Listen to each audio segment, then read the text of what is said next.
Hello everybody, and welcome back to another video. So as you all know, yesterday was election night.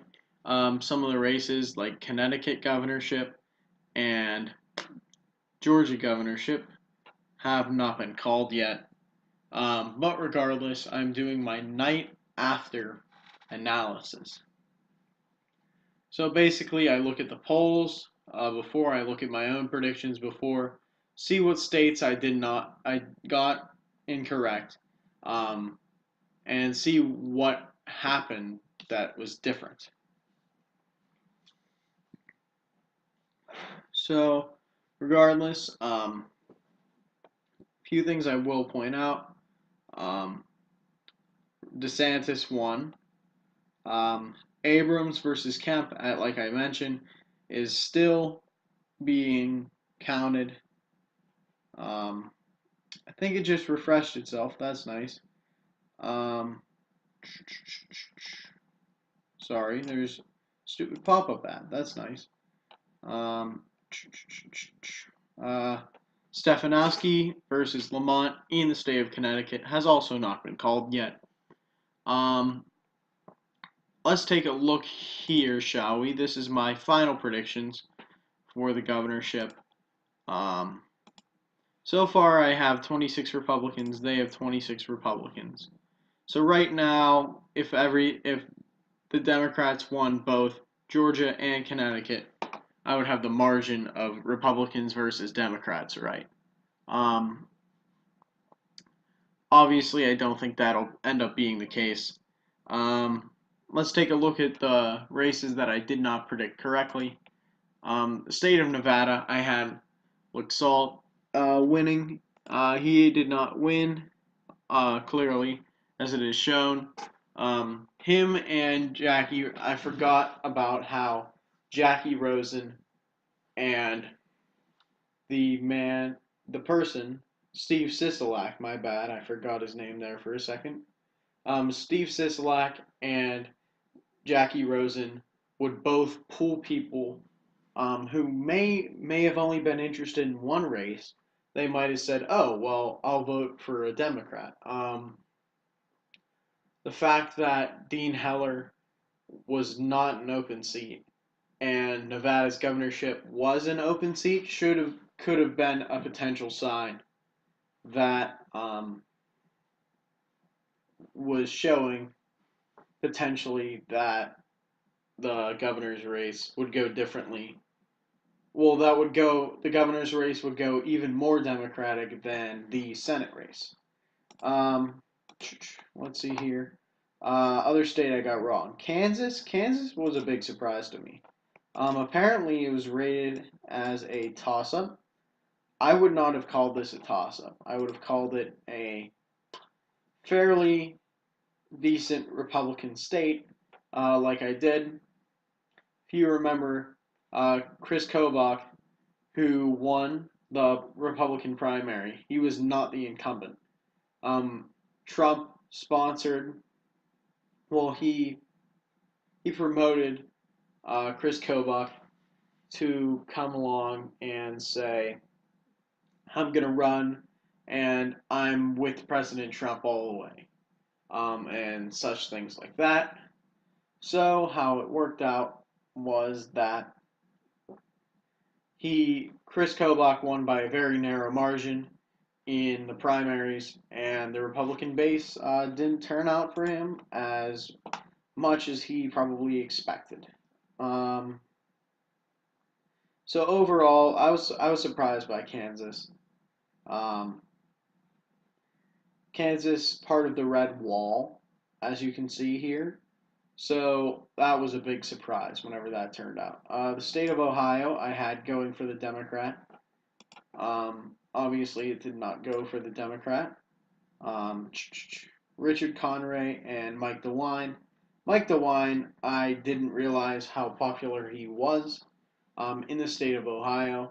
Both of these guys, I believe, were pretty solid candidates. Um, there were signs pointing that maybe the Republicans were going to. Well, first off, the Republicans were thought to be screwed in the governor's elections. So far, they're not doing terrible. There you could say there are some races that they should have won. Mainly the one that sticks out is Kansas, deep red state, and they lost. But overall, they're doing pretty well. They won in the state of Maryland, Larry Hogan. They won Northeast pretty well. If they can get Stefanowski to beat Lamont, I will be surprised. Let's see what other states I got wrong. What other ones did I get wrong? Iowa. Maybe it's just an Iowa and Ohio thing, I guess. It must be. Kim Reynolds, the incumbent, I didn't think was as popular as she was. She did have the incumbency advantage in her corner, unlike in Ohio. In Ohio, there was no incumbency advantage because John Kasich was being term limited. But obviously, his Republican presence is still felt there. Both of these ended up going from my prediction of leaning Democrat to being Republican states by about a leaning margin. And obviously the big glaring error on everybody's scorecards, Ron DeSantis beat Andrew Gillum. I made an analysis specifically on the Florida governor's race. I said this also in my Senate reactions video. I was following the 538 forecast for the night, and they were having a discussion, and somebody said, all I know is Nelson and Gilliam are going down. They're both winning, or they're both losing together. Clearly, they are doing the latter, unless if the recount goes much differently than I think it will. But basically, Florida was expected to be Gilliam State. Ron DeSantis, a Trumper. Also, like I said in the Senate analysis, apparently they were taking exit polls. Trump's approval rating is a +3 in the state of Florida, which is surprising to me. I will certainly keep that in mind whenever we're doing presidential predictions. I'll try to put that into play. The fact that Iowa and Ohio voted for Republicans in a blue wave year when I thought they were voting blue is an interesting thing. All four of them are toss-up states. Nevada, Trump was supposed to win, and Hillary won. That was the only state that was like that. Iowa, Ohio, Florida all flipped to Trump's column from where they were expected. Now let's take a look here. 13 seats were likely or leaning Democrat, and of those 13 seats, 3 of them did not go to plan for the Democratic Party. Over here, the 5 seats likely or leaning Republican, so far the Republicans have had a clean sweep of the 4, and most likely, I believe, Kemp will win in the state of Georgia by a narrow margin. I would like to point out one more thing before I call this video. But I do want to point out what I expect to be swing states in 2020. Arizona voted handily for the Republican. Martha McSally pulls through. I could definitely see Trump picking up Arizona again. Florida was the big shocker of the night. Florida, I think right now, Trump is in good shape in the state of Florida, something I didn't expect I would be saying, but right now he's doing pretty well in Florida. The Rust Belt overall, in my state of Pennsylvania, I'm not very sure if there was one statewide race that a Republican won. There's a lot of anti-Trump. There's some, I'm not saying it's all anti-Trump. obviously. But things are starting to maybe not look as good for the president in the state of Pennsylvania, or throughout the Rust Belt, might I add. Iowa and Ohio, red.